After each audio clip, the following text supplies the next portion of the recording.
नमस्कार. आवाज महाराष्ट्राचा या कार्यक्रमात आपलं मनापासून स्वागत. आपण रोज बोलतो रोजच्या महत्त्वाच्या विषयावर आणि सकाळच्या सामाजिक अजेंड्यावरच्याही महत्त्वाच्या विषयावर. आज आपण बोलणार आहोत नुकताच केंद्रीय मंत्रिमंडळाने निर्णय घेतलाय तो म्हणजे निवडणूक खर्चाच्या एका विशिष्ट मर्यादेमध्ये वाढ करण्याचा निर्णय घेण्यात आलेला आहे. तर ही अशी मर्यादा वाढवल्यामुळे भ्रष्टाचार आणि काळ्या पैशाला आळा बसेल का, असा आपला आजचा विषय आहे. या सगळ्या विषयावर चर्चा करण्याच्या आधी आपण बघूया आजच्या ठळक बातम्या, हेडलाईन्स. राहुल गांधींचं चुंबन महिलेच्या जीवावर, संतप्त पतीकडून महिलेची हत्या, नवऱ्याचाही जाळून घेऊन आत्महत्येचा प्रयत्न. मुख्यमंत्री किरण कुमार रेड्डींच्या राजीनाम्यानंतर आंध्र प्रदेशात राष्ट्रपती राजवट, लोकसभेसोबतच विधानसभेची निवडणूक होण्याची चिन्ह. जेडीयूच्या आणि एलजेपीच्या धक्क्यानंतर लालू प्रसाद यादवांची काँग्रेसकडे मदतीची याचना, काँग्रेससोबत युतीचाही लालूंना विश्वास. माजी लष्कर प्रमुख वीके सिंग भाजपात दाखल तर करुणा शुक्लाही काँग्रेसमध्ये. भाजप की बेटी म्हणणाऱ्या आयटम गर्ल राखी सावंतने उंचावल्या विश्लेषकांच्या भुवया. वाऱ्याची दिशा पाहून पाठ फिरवण्याचं नेत्यांचं सत्र सुरूच. कुंपणावरचे पक्षी जड पारडं कोणाचं हे पाहून उड्या मारण्याच्या तयारीत. भाजपचे माजी राष्ट्रीय अध्यक्ष बंगारू लक्ष्मण यांचं निधन, दीर्घ आजाराने सिकंदराबादमधल्या रुग्णालयात घेतला अखेरचा श्वास. आगामी लोकसभा निवडणुकीसाठी आता उमेदवारांना 40च्या ऐवजी तब्बल 70 लाख रुपये इतकी मर्यादा वाढवून देण्यात आलेली आहे. तेवढा खर्च त्यांना करता येणार आहे. लहान राज्यांमध्ये ही मर्यादा 54 लाखांपर्यंत वाढवण्यात आली आहे. निवडणूक खर्चामध्ये 80% वाढ करण्याच्या या निर्णयामुळे निवडणुकीतल्या काळ्या पैशाला आळा बसेल का, गैरप्रकार थांबतील का, हे खरे प्रश्न आहेत. पाहूया या संदर्भातला एक खास वृत्तांत. निवडणूक खर्चात वाढ केल्यानं काळ्या पैशाला आळा बसेल? खरंच 70 लाखांमध्ये उमेदवार निवडणूक लढतील? निवडणूक आयोगाला उमेदवार खर्चाचा खरा तपशील देतात का? जेवढी मोठी निवडणूक तेवढाच पैशांचा वापर जास्त. प्रचाराच्या रणधुमाळीत महत्त्वाच्या राजकीय पक्षांकडून कोट्यवधींचा चुराडा केला जातो. मुळात निवडणूक आयोगाकडे संपत्ती जाहीर करणं उमेदवारांसाठी अनिवार्य असलं तरीही किती उमेदवार आपली खरी संपत्ती जाहीर करतात हा संशोधनाचाच विषय ठरेल. खर्चाचा तपशील आणि उमेदवारानं केलेली उधळपट्टी पाहिली की या दोन्हीचा मेळ बसतो का, या प्रश्नाचं होकारार्थी उत्तर देता येणं शक्यच नाही. प्रत्यक्षात निवडणुकांमध्ये मोठ्या प्रमाणावर काळा पैसा वापरला जात असल्याचं जाणकारांचं म्हणणं आहे. याबाबत सध्या मोठ्या प्रमाणावर जनजागृती होत असल्याचं लक्षात आल्यानंतर राजकीय पक्षांनी खर्चाची मर्यादा वाढवण्यासाठी लकडा लावला आणि केंद्रानं ही मागणी मान्य केली. त्यानुसार महाराष्ट्र, मध्य प्रदेश, उत्तर प्रदेश, पश्चिम बंगाल आणि कर्नाटकमध्ये 40 लाखांऐवजी 70 लाखांपर्यंत मर्यादा वाढवण्यात आली आहे.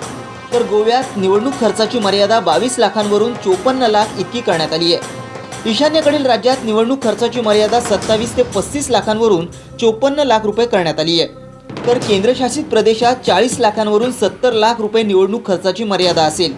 पाँडेचेरीत 8 लाखांवरून 20 लाख रुपये इतकी निवडणूक खर्चाची मर्यादा वाढवण्यात आली आहे.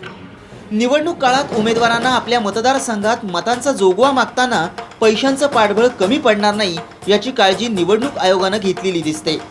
पण यातून खरंच निवडणुकीतल्या अर्थकारणाला आळा बसेल का हा प्रश्नच आहे.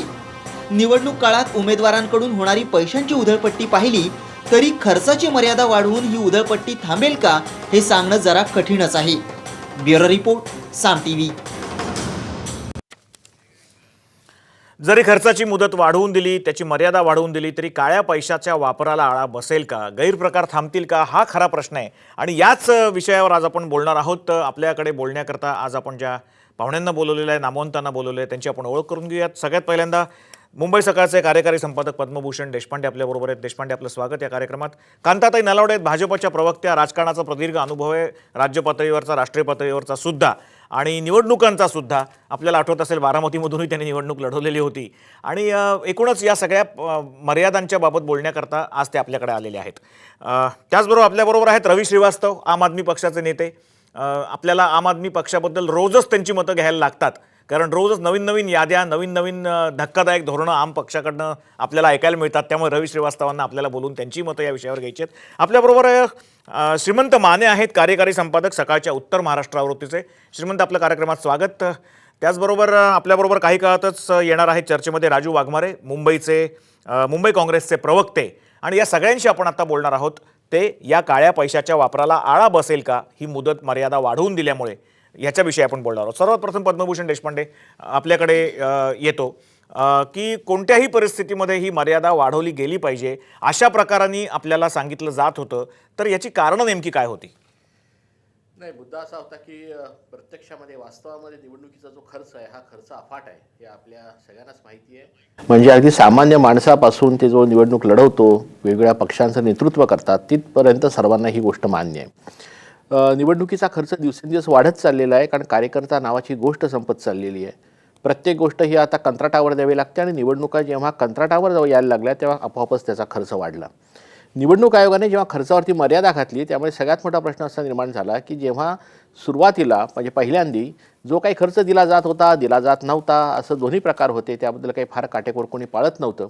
पण त्याच्या जेव्हा इलेक्शन पिटिशन्स व्हायला लागल्या, जेव्हा ते न्यायालयात जायला लागलं प्रकरण, तेव्हा मग हे खर्च द्यायला लागले, आणि ते खर्च थोडेसे खोटे होते. नाही, मला श्रीमंत मानेंकडे जायचं या बाबतीत.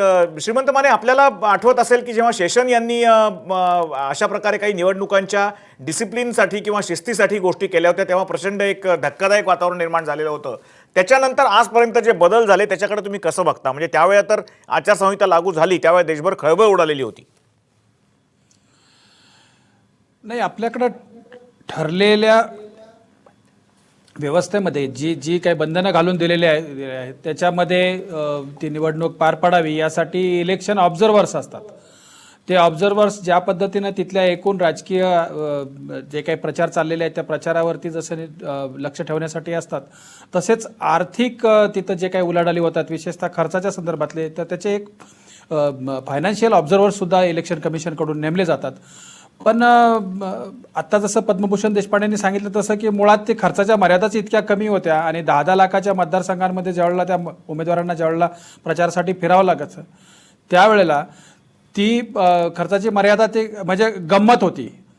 आणि त्यामुळं त्याचं जे काही सर्वेलन्स आपण इलेक्शन कमिशनकडून या सगळ्या प्रक्रियेवरचा म्हणतो तो इतका कमकुवत स्वरूपाचा आणि एकूणच गंमत वाटावी अशा स्वरूपाचा असल्यामुळं आत्ता जी काही मर्यादा वाढवली आहे त्याच्यामुळं थोडा बहुत उमेदवारांना निश्चितपणे दिलासा मिळणार आहे. कांताताई, तुमच्याकडे यायचं एकच आपल्याला माहिती आहे की मध्यंतरी आपल्याच पक्षाच्या नेत्यांनी गोपीनाथराव मुंडेंनीच या खर्चाबद्दल खळबळजनक विधान केलेलं होतं, आणि ते खरंही होतं एका अर्थाने की त्यांनी ज्या कॉन्टेक्स्टमध्ये ते विधान केलं त्याचा अर्थ जरी वेगळा घ्यायचा झाला तरी दिलेल्या मुदतीमध्ये ते पैसे खर्च करता येत नाहीत किंवा त्या मर्यादेमध्ये खर्च करता येत नाहीत, त्याच्यापेक्षा जास्ती खर्च होतात हे त्यांना दाखवण्याचा फक्त हेतू होता.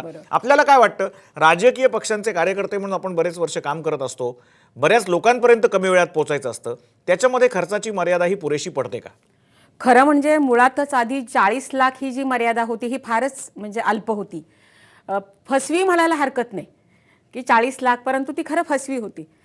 आणि आता देशपांडेंनीही सांगितलं की 10-10 लाख, परंतु मी तर म्हणेन 20 लाखापर्यंत मतदार गेलेले आहेत. आणि अशा वेळेला अशा एवढ्या मोठ्या मतदारसंघामध्ये एका लोकसभा क्षेत्रामध्ये 6 विधानसभा क्षेत्र असतात. प्रत्येक विधानसभा क्षेत्रातले कार्यकर्ते, त्यांचा खर्च, आणि मुळात ही जी म्हणजे मर्यादा असते, हा जो म्हणजे 40 लाख हे खरं उमेदवारासाठी असतात, पक्षासाठी नसतात. पक्षाचा हा वेगळा खर्च असतो, परंतु उमेदवाराला सुद्धा आता सांगितलं की कार्यकर्ते पूर्वीसारखं राहिलेले नाहीये. कार्यकर्ता स्वतःच्या घरी जेवून काम करायचा, पण आता तसं नाहीये. कार्यकर्त्याला सुद्धा पैसे द्यावे लागतात, त्याची सुद्धा जेवणाची व्यवस्था करावी लागते. म्हणजे आता 70 लाख जो केलाय तो खरं व्यवहार्य आहे. आधीचा 40 लाख हा व्यवहार्य नव्हता, परंतु ही मर्यादा व्यवहार्य आहे. आणि आपण पाहतो आहोत की प्रत्येक म्हणजे, आणि खरं ही जी महागाई वाढलेली आहे, मग ते पेपर महाग असेल, धान्य महाग असेल, अनेक गोष्टी महाग झाल्यामुळे खरं म्हणजे याला काँग्रेसला कारणीभूत धरायला हरकत नाही. यांच्या महागाईमुळेच खरं म्हणजे निवडणुका सुद्धा महाग झालेल्या आहेत. किंवा मला असं वाटतं की निवडणूक आयोगाला असं वाटलं असेल की आपण खर्चाची मर्यादा वाढवली पाहिजे, असं त्यांनाही वाटलं असेल. आपण बघा, मोठमोठ्या सभा असतात, कॉर्नर मीटिंग्स असतात, घरोघरी द्यायला पत्रक असतात, कार्ड वाटायची असतात, या सगळ्याचा खर्च हा उमेदवार. परंतु मोठ्या सभा आणि पत्रक जी असतात तो खरं म्हणजे पक्षाच्या याच्यामध्ये तो खर्च जातो. पण तरीसुद्धा आपण व्यवहार्य म्हणते 70 लाख, परंतु आत्ताच्या काळामध्ये, या महागाईच्या काळामध्ये, आणि कार्यकर्ते सुद्धा जर स्वतः की आपल्या पैशाने आता खर्च म्हणजे निवडणुका किंवा काम करत नसतील, तर 70 लाखामध्ये सुद्धा खरं तशी फार म्हणजे काटकसर किंवा जंग पछाड करावं लागणार आहे मला प्रत्येक मला मला उमेदवाराला. पद्मभूषण देशपांडेंकडे यायचंय. पद्मभूषण, एक सांगा, आचारसंहिता या क्षणापर्यंत जाहीर झालेली नाहीये, पण मागच्या साधारण महिनाभर ज्या काही एक हिंट्स मिळत असतात किंवा जे काही एक अंडरकरंट्स असतात किंवा ज्या काही संकेत मिळतात असं म्हणू आपण, या संकेतांमधनं कुणकुण तर लागलेली असते. त्या उमेदवारांना कामाला लागा असे आदेश दिलेले असतात. अशातून जी काही पोस्टरबाजी सुरू होते ती अर्थार्थाने आपल्या प्रचार खर्चामध्ये गृहीत धरली जात नाही. उदाहरणार्थ, पुण्यात मुंबईत अनेक उमेदवारांचे वाढदिवस साजरे होत आहेत. त्या वाढदिवसांचे प्रचंड मोठे बॅनर्स आणि फलक लागलेले आहेत. अशा खर्चाच्या बाबत सरकार काय दृष्टिकोन ठेवतं? काय नेमकं हे धरलं जातं गृहीत का नाही धरलं जात? नाही, हे सगळ्या या पळवाट आहेत आणि जेव्हा अव्यवहार्य रीतीने आपण एखाद्या गोष्टीवरती मर्यादा आणतो त्यावेळी अशा प्रकारच्या पळवाटांना अधिक वाव मिळतो. म्हणजे लोक त्या पळवाटा शोधून काढतात, कारण ज्याला निवडणूक लढवायची आहे त्याला ते जिंकायची आहे आणि ती जिंकण्यासाठी तो वाटेल ते करायला तयार असतो. हे वाटेल ते करण्यामध्ये मतदाराला जितकं आपल्याला खुश करता येईल, मतदाराचा आणि आपला संबंध जेवढा वाढवता येईल ते सगळे मार्ग तो हाताळत असतो. आणि जसं तुम्ही आत्ता म्हणालात ते बरोबर आहे की एका बाजूला खूप मोठमोठी होर्डिंग लागली आहेत, पोस्टर लावली गेलेली आहेत, एवढंच काय अनेक मतदारांना तीर्थयात्रा घडवण्यात आलेल्या आहेत. तर हे जे सगळे मार्ग आहेत हे सगळे मार्ग निवडणुकीची जी ही आचारसंहिता आहे आणि आचारसंहिता सुरू झाल्यानंतर जो खर्च मोजला जाणार आहे त्यातून पळवाट काढण्यासाठी, त्यातून सुटका करून घेण्यासाठी हे केलेले वेगवेगळे मार्ग आहेत आणि ते सतत सुरू असतात. या मार्गांना कसं पकडायचं हे मला असं वाटतं थोडं अवघड आहे आणि त्याकडे अजून कोणाचं लक्ष नाही आहे. श्रीमंत माने, आपल्याला एक विचारायचं आहे की आपण बघितलं की शेषन यांनी ज्या वेळेला निवडणुकांमध्ये सुधारणा केल्या त्याच वेळेला एक व्हिडिओ शूटिंगची पद्धत पण सुरू केलेली होती की ज्या व्हिडिओ शूटिंगच्या द्वारे ते उमेदवार कशा पद्धतीने प्रचार करतायत, आचारसंहितेचं पालन होतंय की नाही, काही गैरप्रकार होत आहेत की नाही हे बघितलं जायचं. त्या व्हिडिओ शूटिंगचा अशा प्रकारच्या खर्चाशी कुठे उल्लंघन होत नाही ना मर्यादेचं, हे बघण्याकरता काही उपयोग होऊ शकत होता का?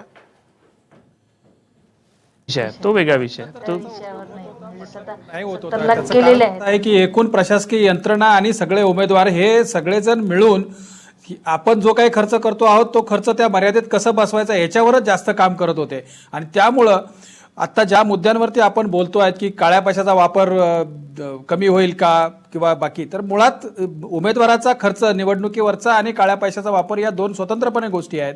कारण पारदर्शकतेचा आग्रह आपण धरला, व्हिडिओ शूटिंग पासूनचा सगळा खर्च केला, तर त्या व्हिडिओ शूटिंगमुळे इलेक्शन कंडक्ट करण्याचा खर्च वाढला आणि उमेदवारांच्या खर्चावरती नियंत्रण ठेवता ठेवता आत्ताचं इलेक्शन जवळपास 3,500 कोटीवर जाईल अशा पद्धतीचा अंदाज आहे.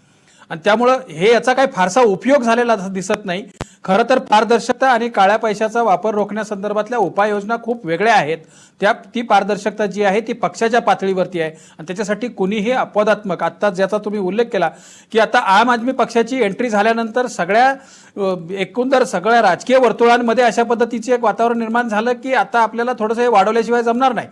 आणि त्यामुळे सगळ्यांनी सर्वपक्षीय बैठक होऊन इलेक्शन कमिशनकडे त्या संदर्भात आग्रह धरला गेला आणि इलेक्शन कमिशननी तसा प्रस्ताव केंद्र सरकारला दिला आणि तो प्रस्ताव काल मंजूर झालेला आहे. 17 फेब्रुवारीला इलेक्शन कमिशनने दिलेला प्रस्ताव जो आहे तो मंजूर झालेला आहे आणि त्याच्यामुळे हे 40 लाखावरून 70 लाख, आता कांताताई म्हणाले की त्या 40 लाख पण खूप कमी होता, पण मुळात 2009च्या इलेक्शनला ती 25 लाखाचीच मर्यादा होती. म्हणजे हे सगळं व्यवहार्य पातळीवरती नव्हतं हे सगळ्यांना मान्य होतं, परंतु आपण काही खूप तरी कसली तरी एक डेमोक्रेटिक सिस्टीम खूप चांगल्या पद्धतीने रन करतोय असं दाखवण्याच्या म्हणजे त्या सगळ्या आग्रहापोटी हे सगळं घडत होतं. बरोबर आहे. मला इतरही अनेक गोष्टींना चर्चा करायची आहे. रवीजी, आपल्याकडे पण यायचं आहे. शेवटी याच्यामध्ये सोशल मीडियाचा वापर वाढलेला आहे, याच्यामध्ये राजकीय पक्षांना हवाई मार्गांचा वापर करावा लागतो. जसं कांताताई म्हणाल त्याप्रमाणे उमेदवारांचा खर्च, पक्षांनी एकूण देशातल्या सगळ्या उमेदवारांवर केलेला खर्च, याची गणितं वेगळी असतात. पण नेमकं हे सगळं घडतं कसं, याचं अर्थकारण काय आहे, खरंच काळा पैसा बाहेर काढला जातो का आणि मुळात त्याचं फंडिंग येतं कुठनं, या सगळ्या मुद्द्यांवर आपल्याला चर्चा करायची. पण त्याच्या आधी आपण घेऊयात एक छोटीशी विश्रांती.